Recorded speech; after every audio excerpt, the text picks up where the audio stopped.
రాకాలోకంకి స్వాగతం. ఈ కంటెంట్ మీకు నచ్చినట్టయితే లైక్ చేయండి, మీ బంధుమిత్రులకి షేర్ చేయండి. ఇప్పటివరకు సబ్స్క్రైబ్ చేసుకోకపోతే సబ్స్క్రైబ్ బటన్ని నొక్కండి, అదేవిధంగా బెల్ ఐకాన్ని కూడా తప్పనిసరిగా నొక్కండి.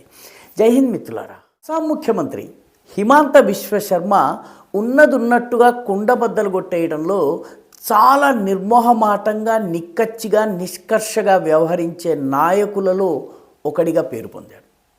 అస్సాం పరిస్థితి గురించి పూర్తి అవగాహన ఉన్నటువంటి హిమాంత బిశ్వ శర్మ అసమీ ప్రజలకు, అస్సాం యొక్క స్థానిక ప్రజలు ఎవరైతే ఉన్నారో వాళ్ళ యొక్క ప్రయోజనాలని కాపాడే విషయంలో ఎప్పుడూ ముందుంటాడు. హిమాంత బిశ్వ శర్మ మరో ప్రత్యేకత ఏంటంటే, అస్సాములో ఉన్నటువంటి బంగ్లాదేశీ చొరబాటుదారులు ఎవరైతే ఉన్నారో, ముఖ్యంగా బంగ్లాదేశీ ముస్లిం చొరబాటుదారులు ఎవరైతే ఉన్నారో వాళ్ళ విషయంలో అత్యంత కఠినంగా వ్యవహరిస్తారు. ఎందుకంటే వాళ్ళు అక్రమంగా మన దేశంలోకి ప్రవేశించారు, అధికార పత్రాలు లేవు, వాళ్లకు ఈ దేశంలో ఉండేటటువంటి హక్కు లేదు, వాళ్ళు అక్రమ చొరబాటుదారులు, వాళ్ళని పంపాలి. ఈ రెండు హిమాంత బిశ్వ శర్మ యొక్క ప్రత్యేకతలు. మూడవ ముఖ్యమైనటువంటి విషయం ఏంటంటే, హిమాంత బిశ్వ శర్మ స్థానికంగా ఉన్న ప్రజలతో మమేకమైపోయేటటువంటి చాలా అరుదైనటువంటి ముఖ్యమంత్రి. ఆయన ప్రజల్లో కలిసిపోతారు, ప్రజలు ఆయనని మామ అని పిలుస్తారు. ఇటీవల 4,374 మంది యువతులకు ప్రభుత్వంలో గ్రేడ్ 4 ఉద్యోగాలు ఇస్తూ ఒక కార్యక్రమాన్ని ఆయన ఏర్పాటు చేశారు. వాళ్ళందరికీ కూడాను నియామక పత్రాలు ఇచ్చారు. 1,00,000 ఉద్యోగాలు ఈ సంవత్సరంలో కల్పిస్తామని చెప్పి ఆయన చెప్పారు. ఇప్పటికే 1,50,000 కల్పించామని చెప్పారు. అయితే మనము దాని గురించి మాట్లాడటం లేదు. ఈ నియామక పత్రాల్ని అందజేసే సమయంలో ఆయన అస్సాంకు సంబంధించిన ఒక భయంకరమైనటువంటి పరిస్థితి ఏదైతే ఉందో దానికి సంబంధించిన వాస్తవిక చిత్రాన్ని ప్రజల ముందు ఉంచారు. అసమ్య అమ్మాయిలతో మాట్లాడుతూ, పెళ్ళిళ్లకు ఆలస్యం చెయ్యకండి, వీలైనంత త్వరగా వివాహం చేసుకోండి, త్వరగా వివాహం చేసుకోవడంతో పాటు 2 లేదా 3 పిల్లల్ని కనండి, జనాభాను పెంచండి. ఎందుకంటే అసమియా జనాభా ఏదైతే ఉందో, అస్సాంలోని అసమియా హిందూ జనాభా తగ్గిపోతుంది, అందులో బోడో, కార్బీ, రాభా వంటి గిరిజన జనాభా కూడా తగ్గిపోతుంది. కాబట్టి జనాభా యొక్క అసమతౌల్యం కలగకుండా ఉండాలన్నట్లయితే హిందూ అసమియా అమ్మాయిలు 2-3 పిల్లలకి జన్మనివ్వాలి అని ఆయన అన్నారు. ముఖ్యమంత్రి ఈ మాట ఆషామాషిగా అనలేదు. ఎందుకంటే అస్సాములో ఇప్పటికే బంగ్లాదేశీ చొరబాటుదారుల జనాభా 40% దాకా ఉంది. ఎన్నికల జాబితాలో ఉన్నటువంటి పేర్లను తొలగించిన తరువాత కూడాను దాదాపు 20-21 సీట్లలో బంగ్లాదేశీ చొరబాటుదారుల మూలానికి చెందినటువంటి వాళ్ళు, పౌరసత్వం ఇప్పటికే వివిధ మార్గాల్లో సంపాదించుకున్న వాళ్ళు మాత్రమే ఎమ్మెల్యేలుగా కంటెస్ట్ చేసేటటువంటి పరిస్థితి ఉంది. కంటెస్ట్ చేసే పరిస్థితి, గెలవడం పక్కన ఉంచండి, వేరే వాళ్ళు కంటెస్ట్ చేయలేనటువంటి పరిస్థితి ఉంది.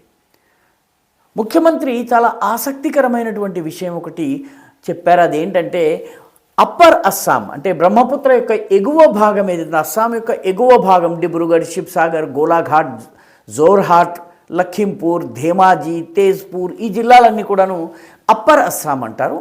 ధుబ్రీ, గ్వాల్పాడ, బర్పేట, ఈ జిల్లాలన్నింటినీ కూడా, కోక్రాఝార్, వీటన్నిటిని కూడా లోవర్ అస్సాం అంటారు.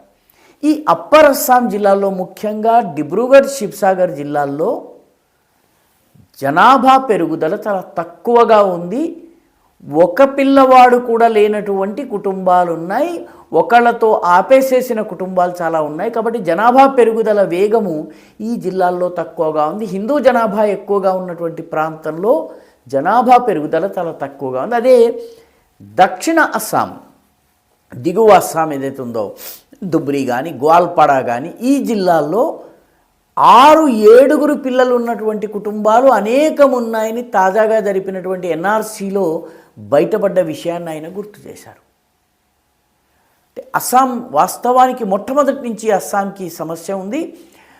దేశ విభజన జరిగిన తరువాత ఈ పాకిస్తాన్ నుంచి వచ్చినటువంటి తూర్పు పాకిస్తాన్, అప్పట్లో తూర్పు బెంగాల్, తర్వాత తూర్పు పాకిస్తాన్ అయింది.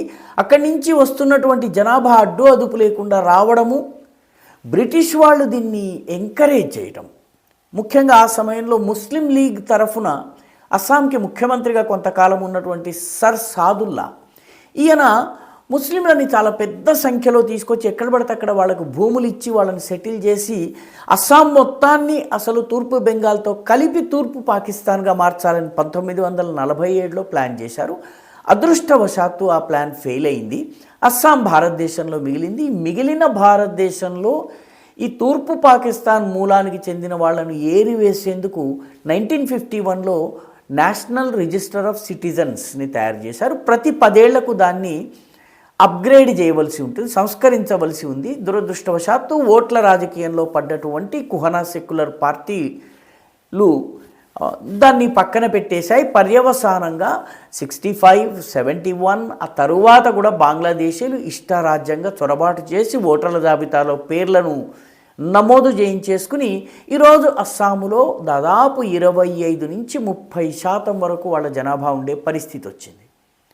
కాబట్టి ఇప్పుడు దీన్ని ఏరివేయటము, ప్రభుత్వ భూముల నుంచి, దేవాలయ భూముల నుంచి, అక్కడ సత్రాలు అంటారు వాటి భూముల నుంచి, అదేవిధంగా ఫారెస్ట్ భూముల నుంచి బంగ్లాదేశీ చొరబాటుదారులను తొలగించటం ఒక పెద్ద మహాయజ్ఞంగా సాగాల్సి వస్తోంది.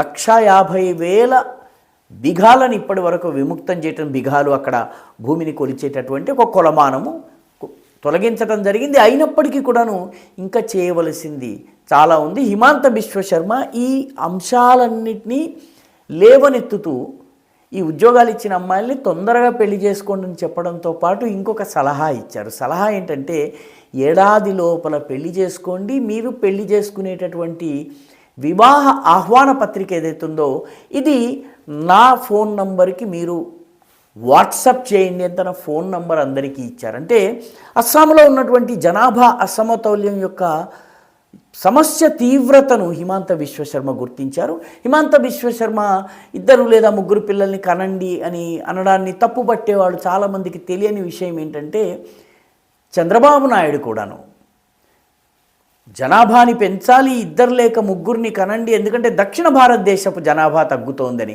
ఆయన కేవలం ఉత్తర దక్షిణ అన్నటువంటి అంశంలోనే ఆలోచించారు. అస్సాం భారతదేశంలో ఉండాలా లేదా అన్నటువంటి విషయము హిమాంత బిశ్వశర్మ ఈ విషయంలో జనాభా యొక్క అసమతౌల్యం వల్ల వచ్చే ప్రమాదాలని గుర్తించారు. కాబట్టి ఆయన ఈ ఉద్యోగాలు పొందుతున్నటువంటి యువతులందరికీ కూడాను ఈ సలహా ఇచ్చారు. వీలైనంత త్వరగా వివాహం చేసుకోండి, ఏడాది లోపల వివాహం చేసుకోండి, చేసుకుని 2-3 పిల్లల్ని కనండి. కన్న తర్వాత ఈ వివాహ ఆహ్వాన పత్రిక ఏదైతుందో వివాహం చేసుకునే సమయంలో నాకు పంపండి అని చెప్పన్నారు.